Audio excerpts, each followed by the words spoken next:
The Grumman Bearcat was all set for a glittering combat career. Its name should have ranked alongside others such as the Mustang, the Corsair, and its stablemate, the Hellcat, as one of the greatest American fighters of all time. It had all the ingredients it needed. It had speed, firepower, a blisteringly rapid rate of climb, and above all, it had a cool-sounding name. However, timing was not on its side, having arrived at its first combat unit, VF-19 of the US Navy aboard USS Langley on May 21, 1945, just as the Second World War was drawing to a close. It went on to equip 24 US Navy and Marine squadrons, which sounds impressive until you realize that none ever fired a single round in anger. It was, at least, well liked by all the American pilots who flew it. The list of those who named it as their favorite includes Neil Armstrong, later the first man to walk on the moon, Dick Gordon, the pilot of the Gemini 11 and Apollo 12 space missions, and Mercury astronaut Wally Schirra, who said that only his capsule was closer to his heart. This is perhaps because it was the aircraft into which the design team poured all of their experience and the knowledge gained by the American Wildcat pilots who had flown in combat against the Japanese. One of these was Jimmy Thatch, who had devised an effective tactic for pairs of pilots to use against the Zero fighters, known as the Thatch Weave. Thatch and others stressed the value of climb rate, so the design team set out to design the smallest, lightest fighter around the same powerful double wasp that the Hellcat used. One of the designers was Bill Schwendler, and he decided to use the same wing profile as the Hellcat to expedite the development of the G-58, as the company designated the new aircraft. The prototype G-58 was ordered on November 27, 1943, and it was flown by Bob Hall from Bethpage just under a year later. The bubble canopy was positioned as high on the fuselage as aerodynamics would allow. There was a particularly wide track undercarriage, possibly inspired by a captured Focke-Wulf FW-190 that Grumman's Bob Hall had analyzed. Both these characteristics would make it comparatively easy to fly from carriers. The fact that it was lighter but just as powerful as the Hellcat, taking off in a much shorter distance, broadened the range of ships it could be assigned to. There was only one unorthodox design feature. Designers were concerned that the lighter airframe, combined with the raw power of the double wasp engine, could lead to the wings experiencing a destructive level of G when pulling out of a dive or turning too tightly. To prevent the wings from being torn off the aircraft, it was equipped with sensors designed to detect when a load of 9 Gs was about to be exceeded. If this limit was reached, the system would automatically blow off 3 feet of the wingtips and part of the ailerons to prevent the entire wing from failing. Whatever sense this made on paper, it made none in practice. Test pilots tried flying the plane with one wingtip off, but it proved to be too difficult.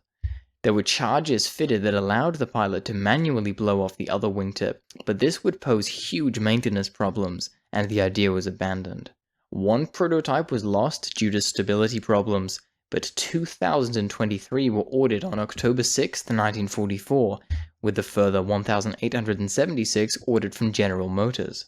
Output was planned at around 100 airframes a month, but Japan's surrender in August 1945 forced a rethink.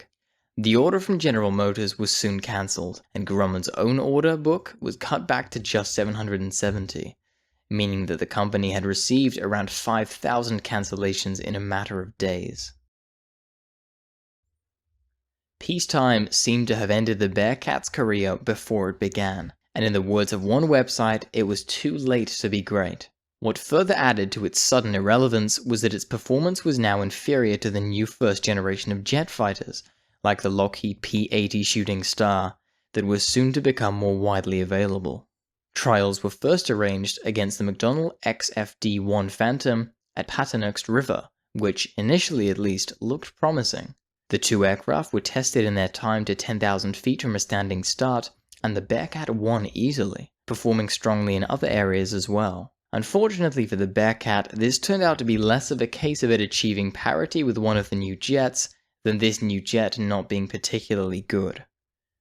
It was a different story when the Bearcat was tested again, this time against the Lockheed P-80 Shooting Star.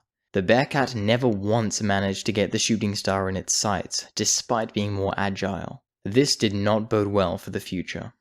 For a quick and dirty comparison, the raw power of the Bearcat's Pratt & Whitney R2800 Double Wasp could drag it to a maximum speed of about 450 miles an hour under the right conditions. The Allison J-33 that whined away inside the fuselage of the P-80 could push it at 430 miles an hour at a cruising speed, and pushed even harder, it could reach 590 miles an hour at sea level. No matter how many engineers worked on the Double Wasp or the Bearcat, these were figures that the older aircraft could never hope to match. It meant that production ceased in May 1949, although withdrawals started just 3 months later. A total of 1,265 Bearcats were built over a 4-year period, which meant that the US suddenly had a lot of aircraft with very little to do. The answer came in the shape of a conflict it couldn't fight in, and one in which it could. The one it couldn't fight in was the Korean War, and that was because it was feared that it wasn't good enough. The outbreak of this war in 1950 had rewritten the Americans' post-war foreign policy rules. North Korean communists saw the lack of US forces on the Korean peninsula and the fact that they had not previously intervened in the Chinese Civil War that had raged until 1949 as being a sign that they could invade and unite the country under their flag. Mao put his weight behind them and supplied plenty of shiny new weapons. They were wrong, as they soon found out. North Korean forces crossed the 38th parallel, which divided the communist north from the nominally democratic south, and with their Chinese weaponry, they seemed set for an easy victory. But with dizzying speed, the UN condemned the invasion, with the first US forces in action on July 5, 1950, about 10 days after the invasion. The US Congress approved about $12 billion in military aid shortly afterwards. This helped shape future US policy in Southeast Asia for generations to come, as the aim of US foreign policy was now to stop successive nations from falling to communism. This so-called domino theory was first suggested by Harry Truman, the US president who first ordered the intervention in Korea, and then accepted unconditionally by his successor, Dwight D. Eisenhower. "You have a row of dominoes set up," Eisenhower would later say at a news conference. "You knock over the first one, and what will happen to the last one is the certainty that it will go over very quickly. So you could have a beginning of a disintegration that would have the most profound influences." However, it was thought that the Bearcat was not going to help stop the Korean domino toppling over. It was thought to be too slow to survive in a theater where the US wanted its fighters to be jet-powered. This did not prevent British and Commonwealth forces from using the Hawker Sea Fury, but that may be a subject for future videos. Instead, the Bearcats would be sent to Vietnam. In Vietnam, a popular uprising had started after the end of the Second World War and was now threatening to turn the country communist red. Before the Korean War, the United States might have simply shrugged off similar situations. However, after facing Chinese-backed forces in Korea, the US became much more willing to step in and help other nations dealing with the spread of communism. And since there were no MiG-15s or anything else to challenge the Bearcats in Vietnam, air superiority seemed guaranteed. Their use seemed like a no-brainer. The brief history of Vietnam was that it had been a French colony since the 1880s, but had then been invaded by Japan in 1940. Japan were trying to drag the country into the deathly orbit of its so-called Greater East Asia Co-Prosperity Sphere, but because France had fallen to the Germans the same year and Japan were Germany's allies, they were allowed to keep their troops there under a largely powerless French colonial government. An independence movement dedicated to overthrowing Japan's rule and to the French formed around its leader, Ho Chi Minh, known as the Viet Minh. The Viet Minh and their leader held their breath when the Japanese were defeated. It seemed possible that they were finally going to become masters of their own destiny. Independence was duly declared on September 2, 1945. Some Viet Minh groups seized power, ready to stop the French from retaking their so-called colony and hoping that the Americans, known to favor decolonization, would be on their side. However, the US prudently avoided getting involved in someone else's fight, and Vietnam started tipping over into open warfare. There was a strange situation in which Japanese troops were used under French leadership to keep order, a decision which was not well received by the Viet Minh, nor, it has to be said, by many of the Vietnamese. British troops were sent to support the French, and both countries' soldiers became targets for the Viet Minh, who quickly found that frontal attacks on battle-hardened professional troops was a bad idea. By the end of January 1946, the British handed control of a much quieter but still troubled country over to the French and left. For a few months, Ho Chi Minh was busy conducting a great purge, cheerfully murdering any of his countrymen who did not share his aims, from non-communists to Catholics, and presumably anyone who felt that an armed uprising was a bad idea. The French, meanwhile, decided they still wanted what they saw as their rightful property back. The Vietnamese reacted against the seizure of a junk outside Haiphong by killing 23 soldiers on a French ship. The burial party was also ambushed. Bitter communications were exchanged between the two sides, and to demonstrate that they were going to take a harder line, the French bombarded the port, killing thousands. Fresh from their murderous fratricidal rampage, Ho Chi Minh's forces finally went from small-scale scuffles to a full-blown guerrilla war on December 16, 1946, with a large-scale armed uprising in Hanoi. Both sides committed atrocities, and part of the city was leveled by French artillery and aircraft. For the next few months, Ho Chi Minh and his commanders were wary about overcommitting their forces in large, set-piece battles against the French like they had against British forces a short while ago. Instead, attacks would be on a smaller scale, generally in remote locations, and they would use forces that would disappear quickly into the jungle. It became an endlessly frustrating war for the French. The country was crisscrossed by numbered supply routes known as route coloniale. Troop movements and supplies passing down them were disrupted by attacks that proved annoyingly lacking in solidity, but which left wrecked vehicles and the dead and dying in their wake. And when more equipment started to arrive from newly communist China, the Viet Minh developed sufficient confidence and military muscle to stage a decisive attack on Route Coloniale 4. This was the main supply route to a French base in the north of the country, in an area that the Viet Minh were using to bring in supplies from China. Of 6,000 French troops committed to the fight for Route Coloniale 4, only 700 survived to escape. Of the 500 members of the French Foreign Legion who had parachuted in to lend their support, only 150 survived to escape from a gorge by climbing down vines. Since China was clearly pouring in arms and equipment to the embattled French, the Americans started doing the same, and it is here that the Bearcat re-enters the story. As well as the Bearcat, the US made available a host of combat-tested types from their inventory, such as the Vought F4U Corsair, Grumman Hellcat, and twin-engined Douglas A-26 light bombers. The first of just over 200 Bearcats began to arrive in early 1951. The first 44 arrived on board the escort carrier USS Windham Bay in February, and a further 46 arrived on board the escort carrier USS Sitoc Bay in March. Further deliveries were made in 1952 and 1953 until there were 209 Bearcats in Vietnam. They came in overall midnight blue livery, generally without national markings, and were towed by trucks throughout the streets of Saigon to the base at Park 482 and onto the airfield at Tan Son Nhut. The Bearcat was to equip a total of 8 fighter groups over the next 5 years, known to the French as Groupe de Chasse, comprising 8 squadrons, including a reconnaissance one. Some of them flew the Bearcat for a few months, others for several years, but it was the reconnaissance unit based at Gia Lam Air Base northeast of Hanoi that flew it the longest, using the Bearcat from May 1951 to September 1955, adding up to nearly 4.5 years continuous service. And it was 122 Santong who found their time with the Bearcat to be the hardest. They lost 18 pilots and 19 planes, accounting for nearly half of all French losses in the theater. In total, the unit flew 15,000 hours worth of missions. The entire Bearcat contingent in the theater flew over 60,000 sorties. No matter what group it flew with, the Bearcat's job was very different from the one for which it was designed, namely to provide air superiority over Japanese beaches or tackle kamikaze aircraft that threatened the fleet. As the Viet Minh had no air force to speak of, the Bearcats did not need to worry about roaming Nakajimas or suicidal Mitsubishis. Instead, they would disrupt Viet Minh movements around the countryside and stop attacks before they could develop into full-scale assaults. Food supplies, ammunition, and troop movements were their new targets.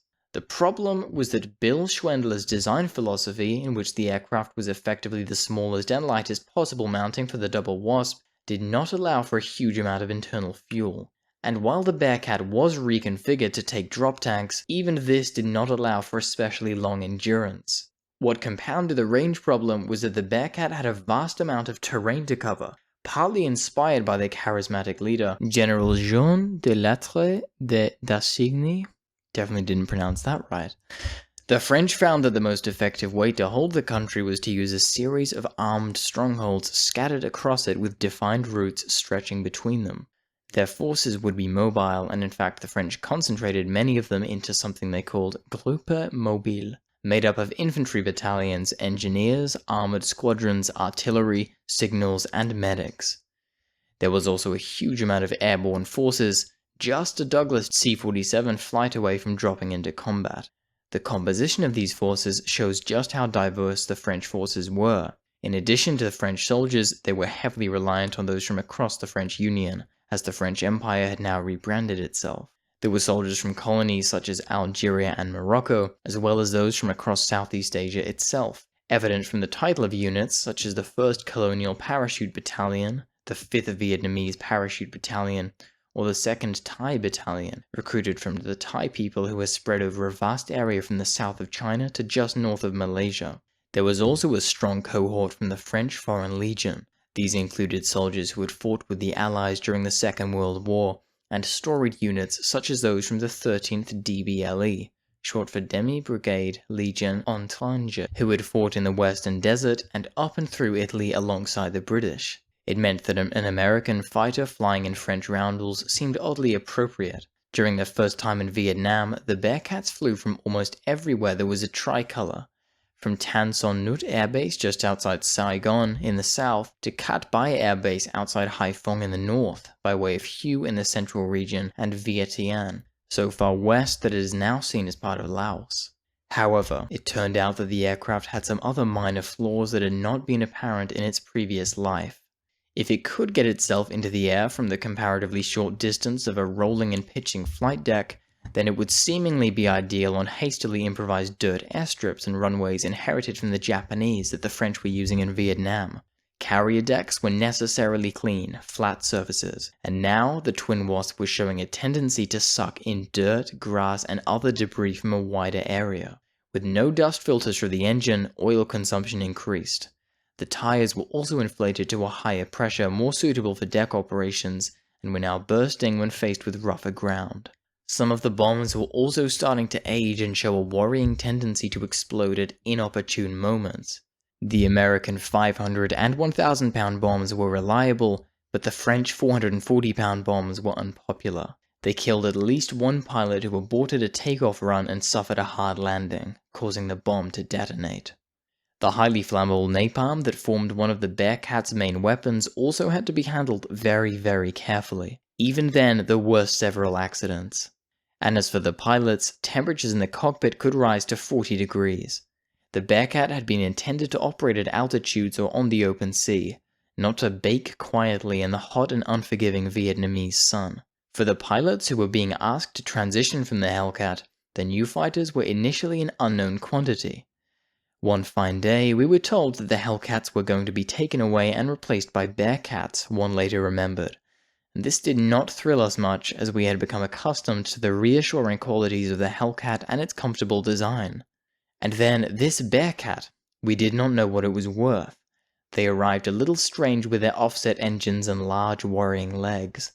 Our chief pilot, a 42-year-old man, totally devoid of romanticism and with an impressive flight log, took the machine in hand under the watchful eye of the lieutenants and sergeants, took off, performed a vertical aerobatic session on the runway, disappeared for 20 minutes in the wilderness, and came back to land. Assailed with questions, he soberly declared that basically it's just like the other one, and gave us 3 transition flights to be carried out at a trot because our comrades in Saigon urgently needed our Hellcats. We flew the Bearcats without losses or damage until we were relieved. In modern parlance, the role of the Bearcats was close support. Just how close is shown in the memoirs of Quan Thi Lam, later a South Vietnamese general. He remembered being trapped in Cho Noi for 2 months under siege conditions by the Viet Minh, and that supplies of food and ammunition had to be dropped in by air. They were finally liberated by French paratroopers who landed nearby and fought their way to their positions, with General René Cogny at their head. Cogny was a product of the prestigious French École Polytechnique, which was founded by Napoleon to provide officers for the artillery and engineer branches of the French army, Quinty-Lam remembered. As he walked to the front gates of the outpost with his paratroopers, the enemy fired machine guns at us from the nearby village. I saw the French general talk to his aide-de-camp, and minutes later, 2 US-made Bearcat fighters dove from the sky and the village was engulfed in flames under the impact of napalm bombs. With modest opposition from the ground and none in the air, the Bearcats could be brutally effective, as was demonstrated at the Battle of Na San. Na San was on the Route Provinciale 41 at the point where it opened into a valley surrounded by hills with one lonely outpost and an airstrip. It was decided to use Douglas C-47s flying from Hanoi to transport troops into the airstrip and create what the French called le hérisson, or a hedgehog. This consisted of a single strongpoint guarded by a series of carefully placed armed positions. These would draw the attention of the Viet Minh, who would mount a steadily escalating series of attacks until the aggressors were sufficiently emboldened and launched an all-out assault. The Na San fire support base was steadily constructed over about 10 days, while another operation kept the Viet Minh occupied, using a Douglas C-47 to fly in men and supplies to a central airstrip, known to the French as an air-land base. It made a tempting target, and on November 23, 1952, the Viet Minh showed that they had taken the bait. The first attacks came at night, and saw the Viet Minh steadily probing the outer reaches of the Hedgehog to see exactly where the defenders were.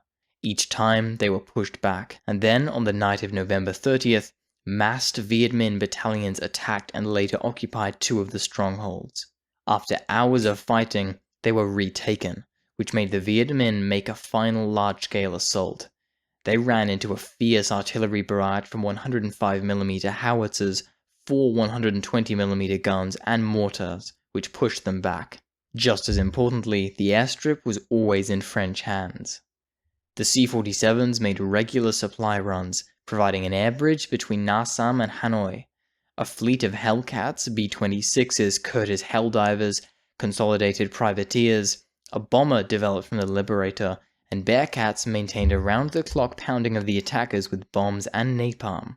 The Bearcats and aircraft from the Aéronaval, the French's Navy Air Force, included Hellcats originally from the nearby aircraft carrier Arromanches, but now based at Cat Bai, regularly passing each other in the air, flying to and from Na San as they maintained a rota of regular patrols. Anything that so much as moved near a French position was bombed, napalmed, and then strafed for good measure. Colonel Jean Gilles, the commander of the Na San garrison and later the commander of all airborne units in Indochina, reported over the radio to Hanoi, "We have not been breached. All positions hold. It is an indescribable deluge of fire." The Viet Minh sensibly decided to stop, leaving behind about 1,500 dead and dying soldiers, while the French quietly abandoned it some months later, thinking that they had proved their point. General Salan, now the overall French commander in Indochina, gave fulsome praise to the pilots from the Aéronaval and Air Force in his reports on the battle. In his memoirs he wrote, "Without the Air Force, I would have lost the Battle of Na San."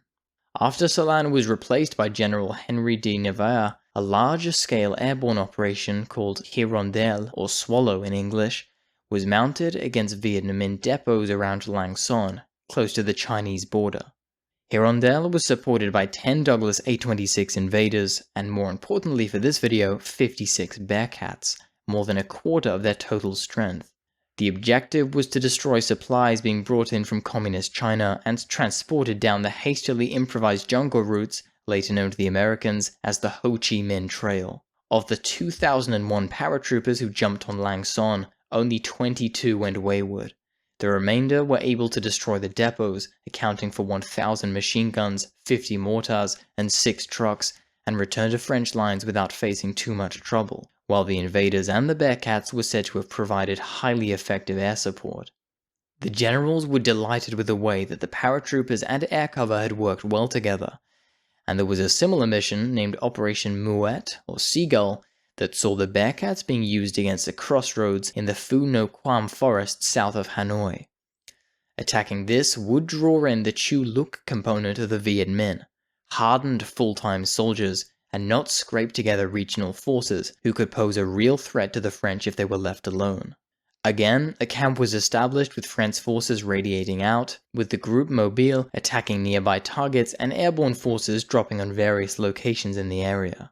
Again, the Viet Minh attacked in numbers, and again the French resisted them with help from the Bearcats, who were proving lethally effective in close support. Like Na San, Moet seemed to succeed, and the Hedgehog concept was seen to be vindicated. If the Viet Minh were prepared to throw themselves blindly at each one, all the French would need was a really big hedgehog, which would bleed them to death.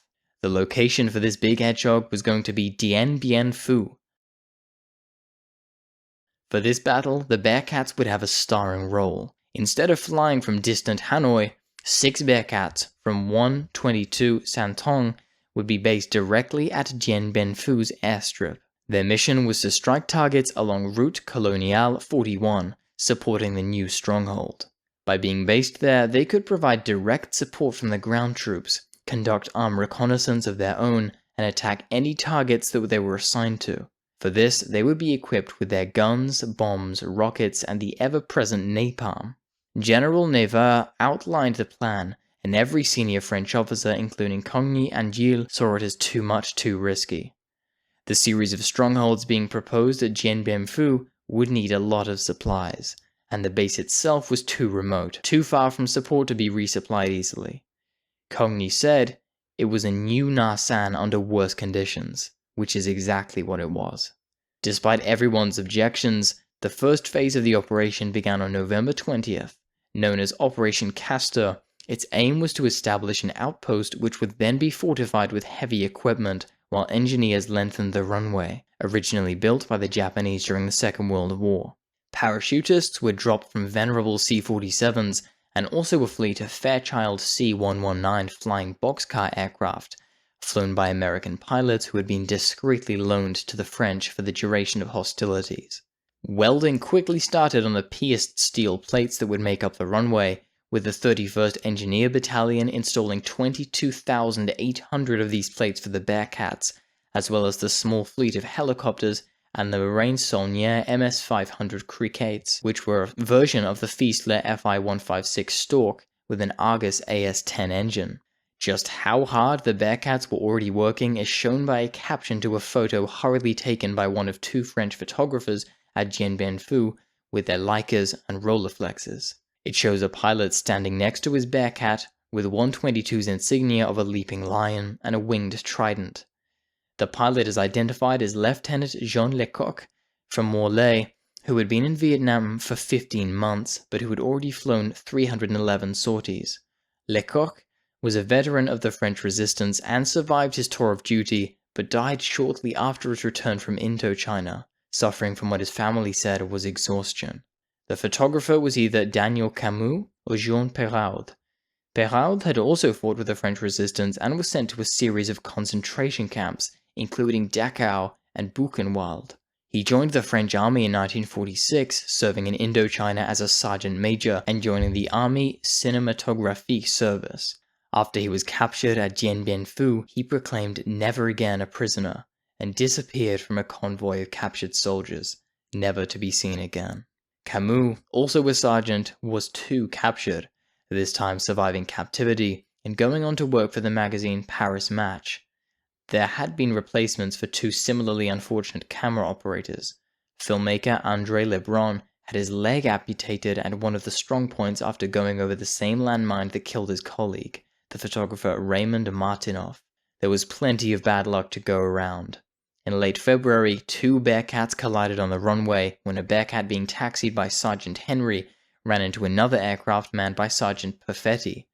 The propeller of Sergeant Henry's Bearcat smashed through the cockpit, killing Perfetti instantly.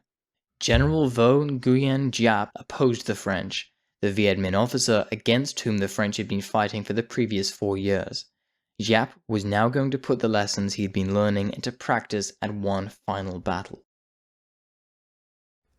While the French moved in men and supplies using deliveries from C-47s and parachute drops from C-119s, Giap quietly moved a somewhat larger mass of material up through the jungle using nothing but thousands of porters. It counts as one of the most impressive achievements in modern warfare.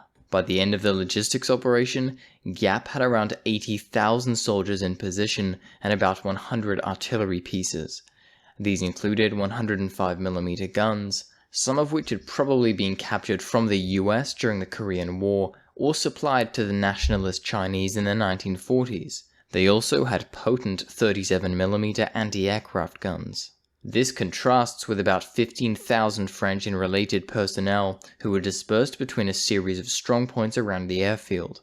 Popular legends has it that their codenames were those of former mistresses of the commander Christian de Castries. In reality, they were chosen because they were alphabetically ordered French girls' names, running from Anne-Marie to Isabelle. By early March 1954, the French were settled in. And so was the Viet Minh artillery. Each gun dug into a tunnel it could be pulled back into when the counter-battery fire or the air raid started. The Viet Minh gunners knew their job because from March 11th, the runway was under constant shelling.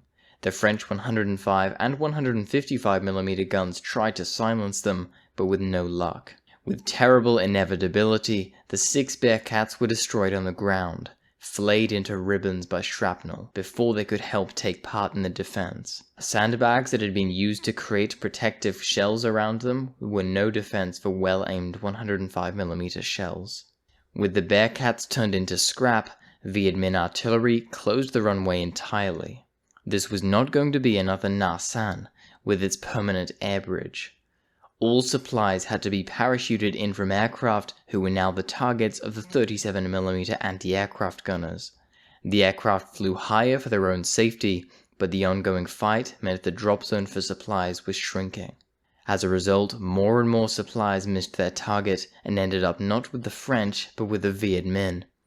When the battle ended, 62 aircraft had been shot down out of a total of 177 lost. The commander of the air transport fleet sent a message to the commander of the Far East Air Force asking how it was that his planes were being shot down when they were flying so high over the battlefield. And so, the slaughter continued.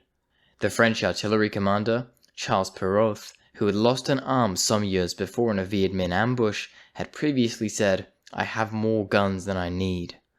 On March 15th, with the Viet Minh artillery firing on Dien Bien Phu, he apologized to the other officers and went to his dugout. Unable to properly operate his pistol with one hand, he blew himself up with a grenade. Bearcats continued flying from Cat B near Haiphong, but now their range limited them to a quick pass over the target.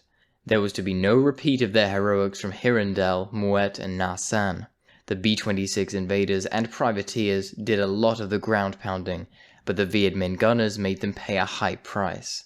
Quite what the pilots were risking is shown by the fate of Petty Officer Daniel Robert, a Hellcat pilot nicknamed Bobby, who was just 20 years old when he was shot down over Dien Bien Phu. Apparently wounded in the leg, he was captured by some Viet Minh troops who came out of a nearby trench.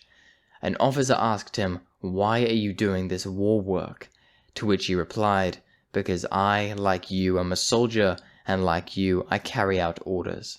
He is thought to have died about 2 months later in the Mok Chau district after a long and brutal march into captivity. De Castries sent a last message to General Cogny when they were discussing the possibility of surrender. "Mon vieux, of course you have to finish the whole thing now," Cogny is reported to have said. "But what you have done until now surely is magnificent. Don't spoil it by hoisting the white flag. You are going to be submerged, but no surrender. No white flag." His radio operator then smashed the radio with the butt of his pistol. The photographers Perrault and Camus smashed their cameras.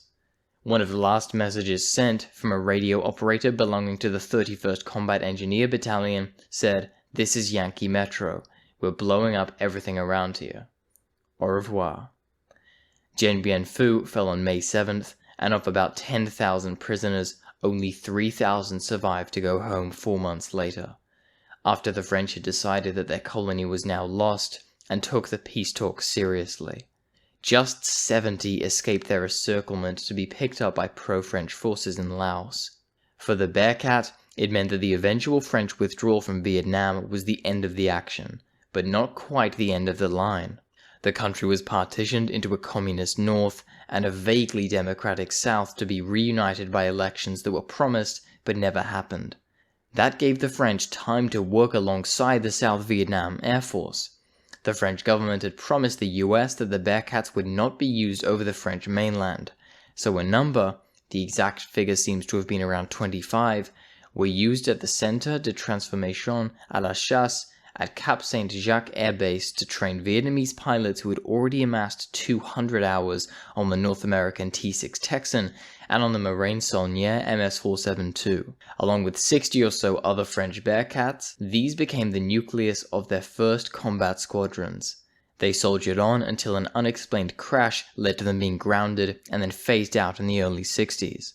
The Douglas A-1 Skyraider would go on to replace them, which could carry more stores over a longer range, and so demonstrated that there was still life in the idea of a slow-flying piston-engine close-support aircraft, as the Bearcat had already proved. A number also flew with the Royal Thai Air Force, with some purchased directly from the US, and others being ex-Indochina models supplied by France.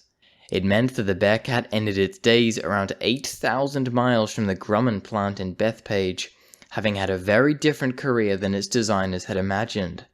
Where it was supposed to have provided air cover over the fleet for the final invasion of the Japanese homeland, it instead watched as European colonialism started dying a slow and bloody death in a range of battles it could do very little to influence.